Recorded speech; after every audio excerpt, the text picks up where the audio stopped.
Very good morning to everyone. Hope आपने इससे जो पहली क्वेश्चन है ये थ्योरम है वो करी होगी।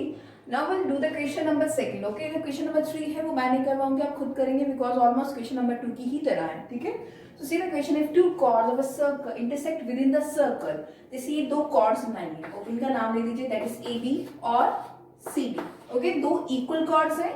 If two chords of a circle intersect within the circle, अगर वो यहाँ पे इंटरसेक्ट करिए, मान लीजिए वो कौन से पॉइंट पे इंटरसेक्ट करिए, दैट इज ई।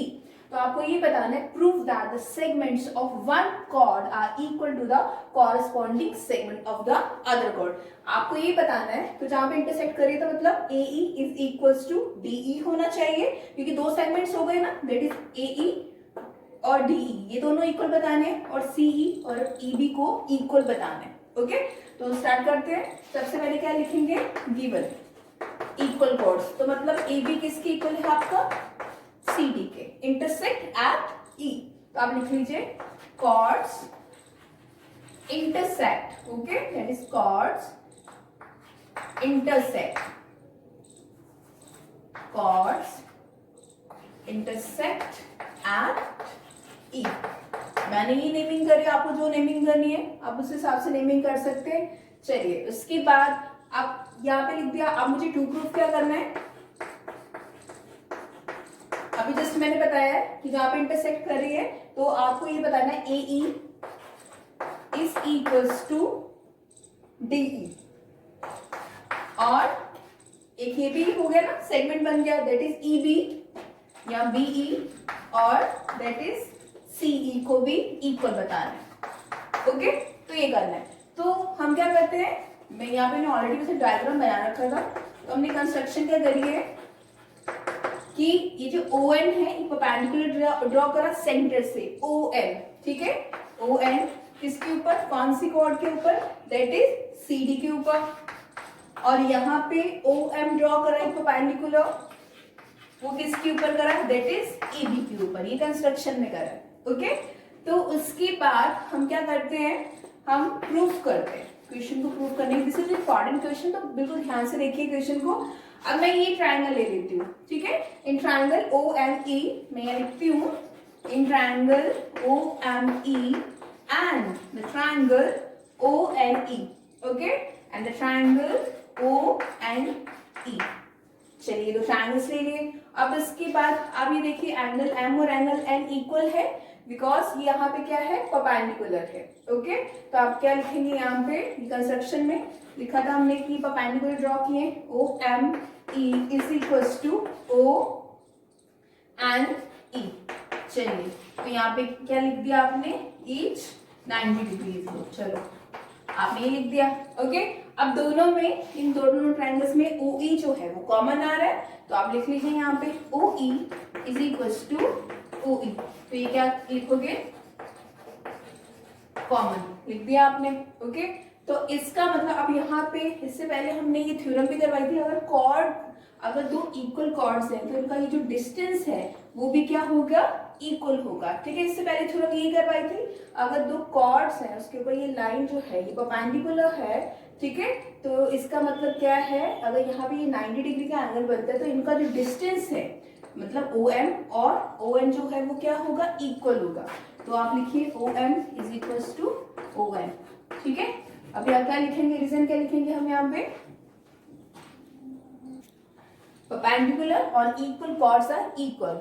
ठीक है ना, तो अगर परपेंडिकुलर है दो इक्वल कॉर्ड्स के ऊपर, तो उनका जो डिस्टेंस है वो भी क्या होगा, इक्वल होगा। चलिए, आपको किसी भी ट्रायंगल को कॉन्ग्रुएंट करने के लिए आपको तीन चीजें बतानी होती है। तो दिस इज राइट एंगल, ये जो, अगर ये दो ट्रायंगल्स की बात करें तो ये हाइपोटेन्यूस है उसकी साइड, और यहाँ पे कितनी आ गई, कोई एक साइड कॉमन है, तो ये कौन से रूल से होगा, that is R H S rule से। ठीक है, अगर आप देखो ये ऐसे बन रहा है, ओके, सो ये 90 डिग्री है, ये साइड आ रही है और ये आ रही है, तो ये इसलिए इसको आरएचएस रूल दिया है। Therefore the triangle OME is congruent to triangle ONE by RHS, that is right angle hypotenuse side। चलिए, ट्रायंगल कॉन्ग्रुएंट हो गया तो मैं ये कह सकती हूँ ME और EN इक्वल है, बिल्कुल कह सकते हैं यहाँ पे, that is ME is equals to EN। तो ये क्या हुआ बाय सिंप्लिसिटी। अब इतने सारे चैप्टर्स करवा दिया, ऑब्वियसली आपको पता चल गया होगा कि सिंप्लिसिटी हम क्यों लिखते हैं। चलिए आपने ये बता दिया। अब आपको ये दिया हुआ है यहाँ पे कि दो कॉर्ड्स इक्वल हैं, A B is equals to C D, ठीक है, ये ए बी और सी डी इक्वल है। तो आपको पता ही है कि अगर इनका हाफ कर दूं, मतलब अगर ये दोनों कॉर्ड्स इक्वल हैं तो इनका हाफ भी तो इक्वल होगा।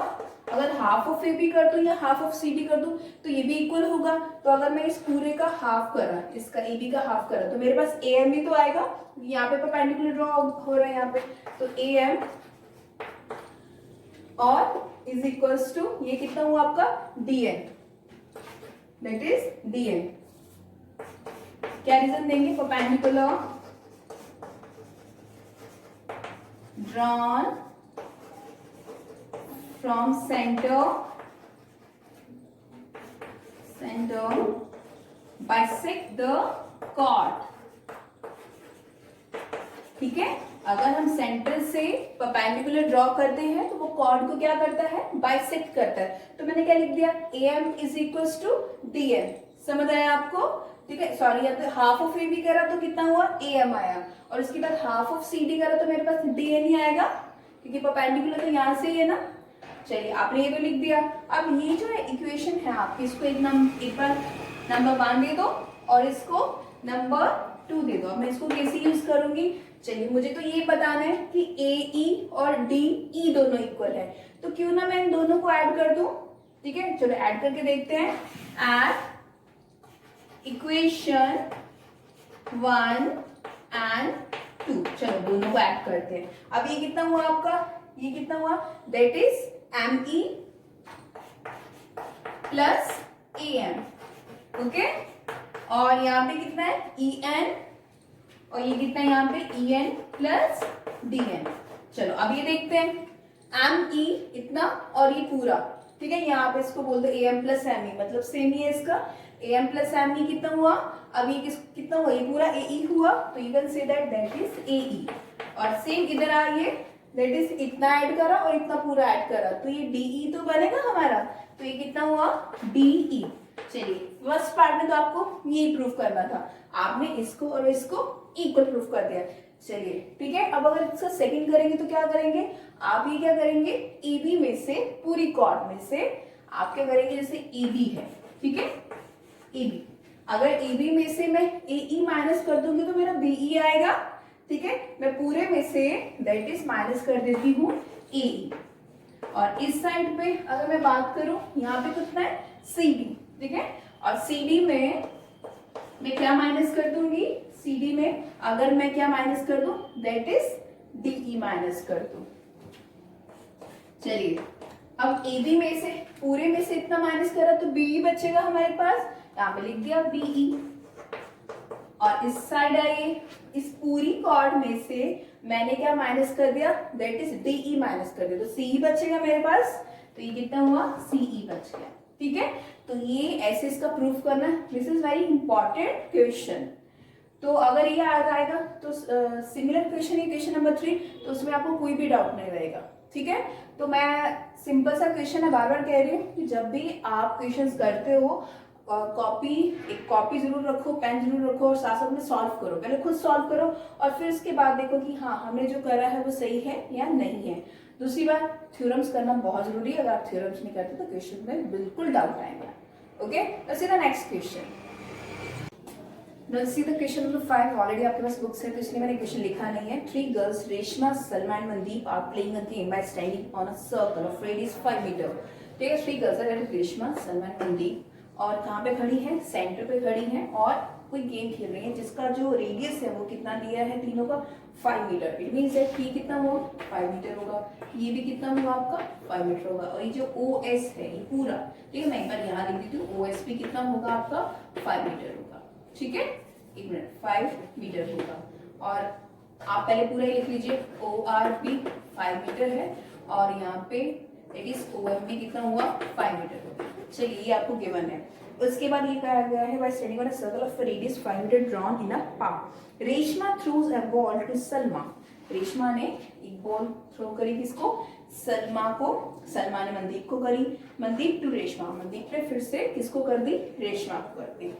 तो अब ये कहा जाता है यहाँ पे Mandeep to if the distance between Reshma and Salma and between Reshma और सलमा दैट इज का जो डिस्टेंस है वो पूरा कितना दिया आपको 6 मीटर दिया है, ठीक है।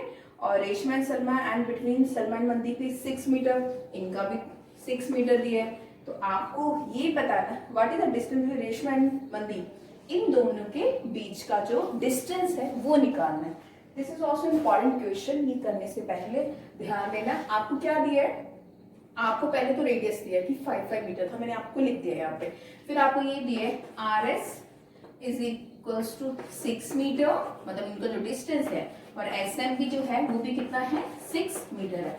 अब मुझे ये निकालने के लिए मैं क्या करूंगी, मैं एक परपेंडिकुलर ड्रॉ करूंगी। यहाँ से एक मैंने परपेंडिकुलर ड्रॉ करा, ठीक है। जो परपेंडिकुलर होता है बाइसेक्ट द कॉर्ड, ये जो है जो कॉर्ड है इसको क्या करेगा, परपेंडिकुलर बाइसेक्ट करता है ना, perpendicular drawn from the centre bisect the chord. तो मैं यहाँ लिखूंगी यहाँ पे in triangle O R S, ठीक है। सबसे पहले मैंने ओ आर एस लिखा, ये पूरा अगर 6 मीटर था, आर एस कितना था 6 मीटर, तो इतना एक बार यहाँ पे नाम दे दो कोई भी, मान लो यहाँ पे एल दे दिया, तो इतना कितना हुआ 3 मीटर, और ये भी कितना हुआ 3 मीटर हुआ, ठीक है। अब मैंने लिखती हूँ यहाँ पे in triangle O R S, O R S, ठीक है। तो ओ एल को मैंने परपेंडिकुलर ड्रॉ करा किसके ऊपर, आर एस के ऊपर, ठीक है। अब यहाँ पे लिख लीजिए perpendicular drawn from centre bisect the chord, बहुत बार लिख दिया मैंने। अगर परपेंडिकुलर सेंटर से ड्रॉ किया जाता है वो कॉर्ड को क्या करता है, बाइसेक्ट करता है, ठीक है। तो इसका मतलब है ये जो आर एस पूरा कितना था आपका 6 मीटर था, तो अगर इसने बाइसेक्ट कर दिया तो R L is equals to L S, और दोनों कितने हो जाएंगे 3 मीटर हो जाएंगे, ओके। बाइसेक्ट कर दिया तो टोटल लेंथ कितनी थी, दैट इज आपकी पूरी कितनी 6 मीटर, तो इतना था 3 हो गया, ठीक है। अब मेरे को ना इसका एरिया निकालना है, एरिया निकालने के लिए मुझे इसकी हाइट गिवन नहीं है, ओके। तो मैंने यहाँ पे परपेंडिकुलर ड्रॉ करा था, मैं यहाँ पे लगाऊंगी पाइथागोरस थ्योरम, मैं लिखूंगी यहाँ पे दैट इज पाइथागोरस थ्योरम लगाऊंगी, तो in triangle O R L में लगाऊंगी। मैं लिखती हूँ इन ट्राइंगल, अब मैं देखो मैं जब क्वेश्चन सॉल्व करती रहूंगी तब क्लियर हो ही जाएगा यहाँ पे कि मैंने थ्योरम क्यों लगाई है। In triangle O R and L, ठीक है, that is by Pythagoras theorem, by Pythagoras theorem, ठीक है। पाइथागोरस थ्योरम लगाते हैं हम यहाँ पे। मैंने पाइथागोरस थ्योरम इसलिए लगा रही हूँ कि मुझे ये हाइट मिल जाए, अगर मेरे को हाइट मिल जाती है तो मेरा क्वेश्चन बहुत इजी हो जाएगा। मेरे को इसका एरिया निकालना है, तो एरिया का फॉर्मूला क्या होता है, that is half into base into height, इसलिए तो यहाँ पे कितना हुआ, दैट इज ये हाइपोटेन्यूज हो गया आपका। ये आपने लिखिए यहाँ पे ओ आर की square is equals to that is R L की square plus that is O L की स्क्वायर, ठीक है, ओ एल की होल स्क्वायर। चलिए ओ आर की वैल्यू दी है आपको which is equals to 5 square, और यहाँ पे आपको आर एल कितना दिया है 3, तो यहाँ पे लिख दो यहाँ 3 की स्क्वायर, और ये कितना हुआ आपको ओ एल की होल स्क्वायर, ये आपको पता नहीं है, फाइंड करना है।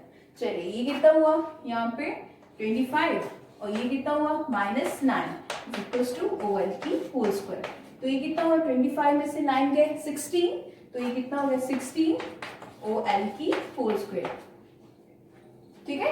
तो अगर ओ एल की होल स्क्वायर 16 हुआ तो हमारे पास ओ एल कितना होगा, दैट इज 4, इसका स्क्वायर रूट करेंगे तो ये कितना हो गया आपके पास 4 मीटर ओ एल। चलिए आपने ये निकाल लिया, ओ एल निकाल लिया। अब देखो मैं क्या निकालूंगी, अब area of triangle O R S निकालूंगी। मैं लिखूंगी area of triangle O R S, सबको फॉर्मूला पता ही है, that is half into base into height, तो यहाँ पे क्या कर देते हैं half into base into height कर देते हैं, हाफ। अब देखो मैं पूरे की बात कर रही हूँ, ठीक है, पूरा बेस कितना हुआ आपका आर एस होगा यहाँ पे, दैट इज आर एस, और हाइट कितनी है, just you find that height, that is 4। तो यहाँ पे आर एस कितना आपको वैल्यू दी हुई है 6, तो आप पुट कर दीजिए वैल्यू। तो ये कितना हुआ, 2 1 2, 2 2 4, इट इज 12, 6 2 12 मीटर, ठीक है, और स्क्वायर। आपका 12 मीटर स्क्वायर क्या आ गया आपका, दैट इज एरिया आ गया, ठीक है। फिर एक बार कैलकुलेशन देखते हैं कि कैलकुलेशन मिस्टेक तो नहीं हुई हमारी कहीं पे। 2 1 2 क्या, 12 मीटर स्क्वायर आ गया। ये तो क्या है आपका इस पूरे का एरिया। अगर देखो, अगर मैं इसका बेस चेंज कर दूं, एरिया तो बिल्कुल सेम रहेगा, अगर मैं इसका बेस चेंज कर दूं, मैं फिर से ये ट्रायंगल लेती हूँ, इन ट्रायंगल ORS, ठीक है। अगर मैं इसको बेस ले लूं तो ये हाइट होगी ना इसकी, ठीक है। तो इसका मतलब ये जैसे 12 है। फिर से देखो मैं क्या कर रही हूँ, मैंने क्या कहा, मैंने इस पूरे ट्रायंगल का एरिया निकाल दिया, ठीक है, इस पूरे का। अगर मैं ऐसे निकालू इसका एरिया, इसको बेस मान के निकालू तो ये हाइट हुई इसकी, इसको इसका नाम दे दो आप कोई भी। यहाँ पे मान लो सपोज दैट यहाँ पे S है, अल्फाबेट है, मान लो B ले लो यहाँ पे, ठीक है। समझ आ रहा है ना आपको। मैंने क्या करा, मैंने अब इसका एरिया निकाल दिया। अगर मैं इसको बेस मानू तो ये OS कितना दिया, 5 दिया, तो इसका मतलब एरिया तो दोनों का सेम ही रहेगा, बेस और हाइट ही डिफरेंट होगी ना दोनों की। तो वो कितना हुआ, हाफ, और बेस कितना, अब मैंने किसको बेस लिया, ये पूरे को, OS को, इसको बेस ले लिया मैंने। और इसकी जो हाइट हुई वो क्या हुई अब आपकी, that is RB। RB is the height, मैंने यहाँ पे B लिया। आप कोई भी अल्फाबेट जो आपको अच्छा लगे, स्कूल X, यहाँ पे X ले लो, चलो ठीक है। यहाँ पे क्या हो गया, RX हो गया। ये इसकी हाइट हुई, तो ये कितना हुआ 12। OS आपको दिया है ना, आपको OS की वैल्यू कितनी है आपके पास, दैट इज 5, क्योंकि तो रेडियस है, तो ये कितना हुआ 5। और RX हमें नहीं पता कि RX की वैल्यू कितनी है, वो करने के लिए क्रॉस मल्टीप्लाई करिए। ये कितना हुआ आपका 24, ठीक है। और ये कितना हो गया आपका 5 इंटू एक्स, 5 इंटू RX। तो मुझे RX की वैल्यू निकालनी है, तो ये कितना हुआ 24/5, ठीक है। ये X है आपका, और 24 को 5 से डिवाइड कर दिया, 5 4 जा 20, तो ये कितना हुआ आपका, दैट इज 4, 5 5 8 जा 40। तो ये कितना है आपका, दैट इज RX की वैल्यू कितनी आई आपके पास, 4.8 मीटर, ठीक है। मैंने इसकी वैल्यू निकाली, इसकी इतनी इतनी वैल्यू निकाली, ओके। बट मुझे तो क्या निकालना है, पूरा RM की वैल्यू निकालनी है, ठीक है। तो अगर RM की वैल्यू होगी इतनी, अगर इसकी निकाली तो 4.8, इसकी भी इतनी की भी कितनी होगी 4.8, बिकॉज इनका डिस्टेंस और रेडियस तो सेम ही है। तो अगर पूरी RM की वैल्यू निकालूंगी, रेशमा और मनदीप का डिस्टेंस निकालूं, तो वो कितना हुआ 2 इंटू 4.8, यही होगा ना आपका ऑब्वियसली, ठीक है। तो ये कितना होगा 9.6 मीटर, ठीक है। रेशमा और मनदीप का जो डिस्टेंस है, रेशमा टू मनदीप, ठीक है, रेशमा से लेके मनदीप का जो डिस्टेंस रहेगा वो कितना होगा 9.6 मीटर होगा। फिर से एक बार थोड़ा क्लियर करवाती हूँ। मैंने क्या करा, ये डायग्राम था, वो आपको क्वेश्चन आप पढ़ोगे तो आपको इजीली समझ आ जाएगा। मैंने एक परपेंडिकुलर ड्रॉ करा, जो परपेंडिकुलर सेंटर से ड्रॉ करते हैं वो कॉर्ड को बाइसेक्ट करते हैं। तो ये पूरा RS कितना था आपका 6 था, इतना भी 3 हो गया, इतना 3 हो गया। फिर मैंने इसके ऊपर, मुझे ये जो OL है जो मैंने परपेंडिकुलर ड्रॉ करा, उसकी हाइट चाहिए थी। तो मैंने देखा कि ये 90 डिग्री है, तो ये हाइपोटेन्यूज भी दिया है, मुझे बेस भी पता है, तो मुझे परपेंडिकुलर निकालना है। मैंने पाइथागोरस थ्योरम लगाई, जब मेरी पाइथागोरस लगाई तो OL की वैल्यू आ गई।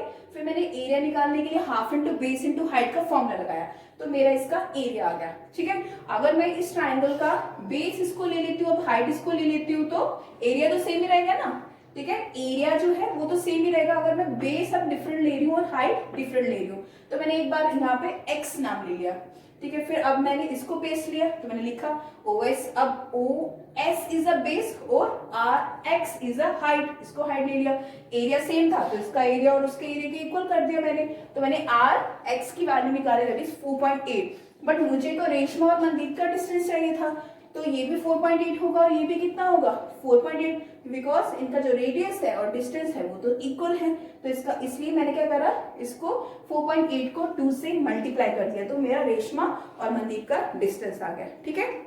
आई होप आपको ये क्वेश्चन समझ आया होगा, तो आप इसको अच्छे से करिए। अगर कोई भी डाउट रहता तो आप फिर से मुझसे पूछिए, मैं फिर से सॉल्व करवा दूंगी। Thank you.